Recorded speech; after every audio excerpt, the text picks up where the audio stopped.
with Vince McMahon potentially hindering a WWE sale and more. This is Wrestling Hub. My name is John, and you're watching the Wrestling Report.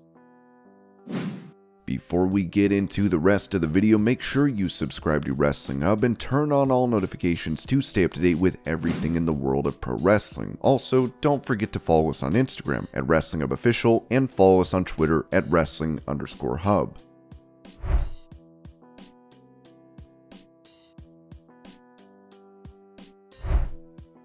When it comes to the initial plan for the segment on Raw between Cody Rhodes and Paul Heyman this week, it was noted in the Wrestling Observer newsletter, Heyman was originally not booked to appear on the show. He was always going to be in Orlando because Brock Lesnar was booked on the show, and Heyman is a key part of all creative when it comes to Roman Reigns, Lesnar, and Ronda Rousey. That changed during last week. The concept of what was planned late last week and what ended up happening was completely different. The final product was largely put together by Heyman and Rhodes in the direction both wanted to take it. The very much behind the scenes key was to make this into the ultimate top match of the year, since that is what the world title match at WrestleMania is.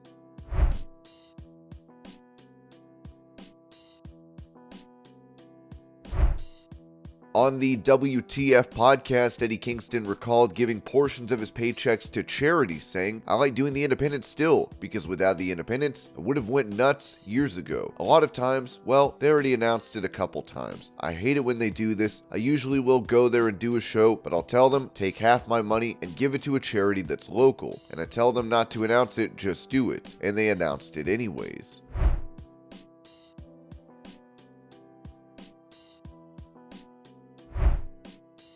Asked if he has any regrets from his pro wrestling career, The Undertaker told Sportsnet, "No. There's a lot of things that I did and that happened that I wish were different, but at this point, I can't have any regrets because everything happened for a reason. Put me in a position one way or another to adjust and move forward. So I have to look at things like that. I can't sit back and wish like, man, I wish I'd have done this or I wish I'd have done that. I wish I'd spent more time with my children, right? But there's no way to really, or at least in my mind, I was convinced that there was no way to have this career and do all these things and be invested as a father. Now, I learned later on that I could, and I'll not get that time back. But I can't look back and say, wow, I really regret this or I regret that. I always tried to use the mistakes, which I made many of. I always tried to use those as a learning tool and not make the same mistake twice. And you know, that's the way I have to look at things."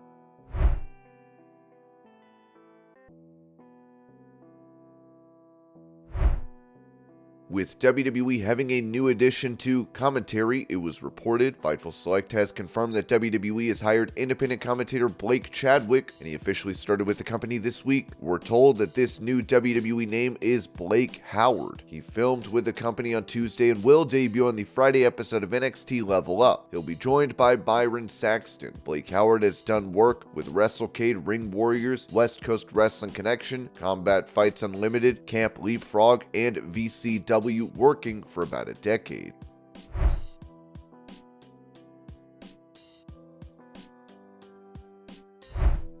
Recalling his previous release from WWE, Raw superstar Bronson Reed said on After the Bell, "To be honest, I think everyone that's been through something like that takes it differently. I was surprised in the way that I did take it. I was more angry than anything. I wasn't so much sad or anything like that. I just thought that I had so much potential because things were going my way. I was the North American champion. Only just lost that championship before my release. So to me, I was just angry that I didn't get to do more with WWE, which then put a chip on my shoulder, and I went out there and did whatever I could to be the best that I could be, which obviously got me seen to come back. So in the end, I think it was a little gut-wrenching at the time, but it might have been beneficial for my career."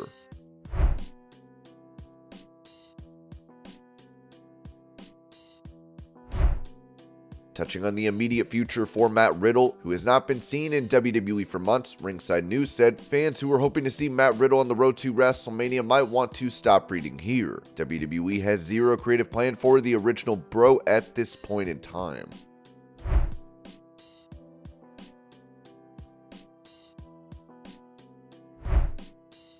Speaking of WrestleMania plans, Ringside News also said a Hell in a Cell match was always planned for WrestleMania. There was a point when it was discussed to move it to the Royal Rumble, but that didn't happen because of Edge's filming commitments with the Percy Jackson Disney Plus series.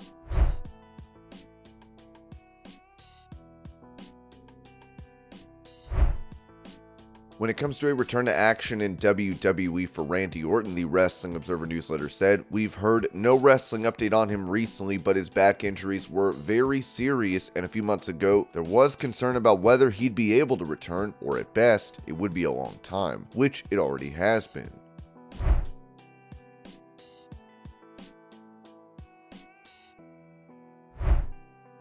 Giving a health update on former WCW star Konnan, it was said by the Wrestling Observer newsletter, Konnan's health has gotten better since going on dialysis. Before that point, his kidney issues led to all kinds of problems, including the loss of taste in his mouth, and he lost 70 pounds and was getting maybe 2 hours of sleep a night, which spiraled things even worse. It is a lot better now, as he can taste and he's getting sleep.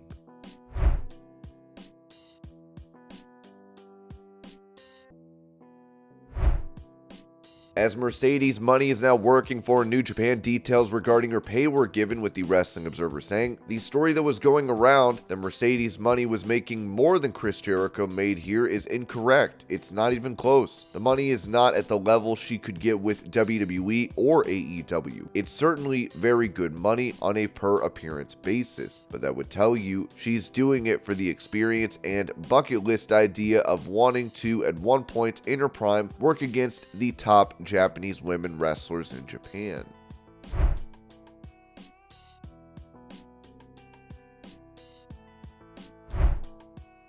With him previously calling CM Punk a cancer and telling the star not to come back to WWE, Seth Rollins addressed this on Fox Sports Radio. Well, I don't need to repeat what I said about Chicago Phil in an interview last week, but I'm sure if you need to, you can Google it. Look, the bottom line is, it's the same thing as with Logan Paul. Punk and Logan Paul are two different personalities, but they're both as selfish as it comes. And if you're not going to help, then I don't want you to be a part of our industry. I don't want you to be a part of our company, and that's all there is to that. And here's the thing that I will say, one thing about Punk, and end it on a positive note with him. That guy has given my career so much that it pains me to have to say bad things about him, because he helped me out. He really did. He's been a good guy to me for a lot of my career, but for whatever reason, the past maybe 6-7 years, he's in a different headspace, and we're not on the same page. And to see kind of what he's done and taken, it's all about him. I'm not a fan. I'm just not a fan. Not a fan. There's a place for him, man. He's got a lot to give. I just wish his head was in a different spot.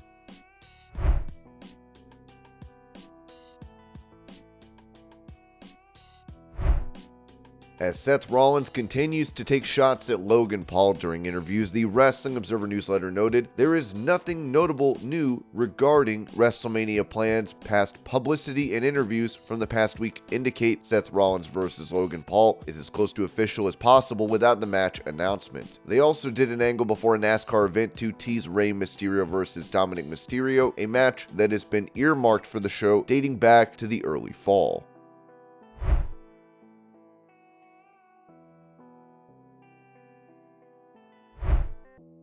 Also for the Wrestling Observer newsletter, Dave Meltzer mentioned AEW's current situation with AAA and the issues that exist there. Whether anything comes of this or not, the hope is to have either Kenny Omega or Kota Ibushi come in to challenge El Hijo del Vikingo for the AAA Mega title at one of the Triple Mania shows. Getting Omega is tricky because it has to come through AEW, and there are issues there because of how the Dragon Lee and Dralistico win over FTR in December went down, with FTR losing and then immediately in the ring, Dragon Lee saying he had signed with WWE, and WWE having a story ready for ESPN on Lee signing and getting footage of the scenario and releasing it on social media, with Lee having beaten one of AEW's top tag teams. At one point, Khan must have been told that it would be Rush and Dralistico beating FTR, and that was fine since it was his guy winning and not a WWE guy. And it also made sense for AAA because they would have tag team champions that beat FTR and could be used going forward. At the time it went down, AAA's side was that Lee and Dralistico were the pushed team and the advertised match, although it clearly made no long-term booking sense to put the tag belts on Lee and have him vacate the title minutes later without doing a job for them on the way out and never working there again. I had figured the way the Lee and FTR scenario went down, since it was Lee who pinned Dax Harwood to win the title and I was surprised if AEW was down with that, and even if they were, they didn't know how the rest of the night was planned to play out, including WWE being granted usage of the footage when AEW was their business partner, that AEW talent probably wasn't going to AAA going forward, and the AAA was trying to get in with WWE.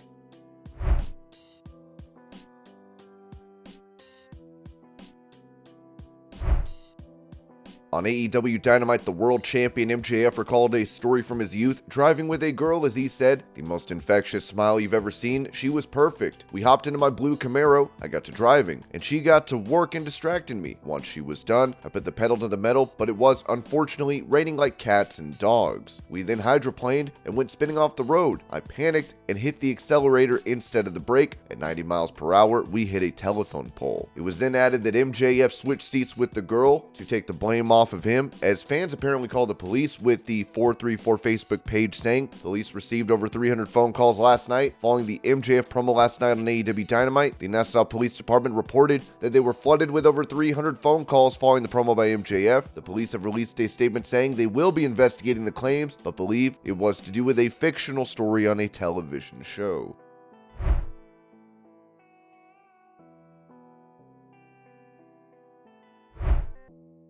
With Vince McMahon returning to WWE and once again being the chairman, he is back to get the company sold, but it seems this could be causing issues. The Wrestling Observer stated, "At this stage of the game, the belief is that McMahon's presence is a hindrance and not a help in these negotiations. Although, as the largest stockholder, he is also the key beneficiary financially if and when the sale goes down, and for that reason forced his way into that process. If a sale takes place, McMahon is set to make a fortune from it." With it also said that, at press time with a stock price at $88.50 per share, the company's Wall Street market value is $6.5 billion. If the WWE was sold for $8 billion, this is roughly what the key people in the company would make from the sale: $2,552,969,558. Stephanie McMahon, $170,842,415. Linda McMahon, $50,320,000. Kevin Dunn, $24.2 million. Nick Khan, $13.8 million. Frank Riddick, $10.9 million. And Paul Levesque, $8.3 million. And this was your Pro Wrestling News Update. I hope you're all having a great day. Thank you so much for watching, and I'll see y'all later.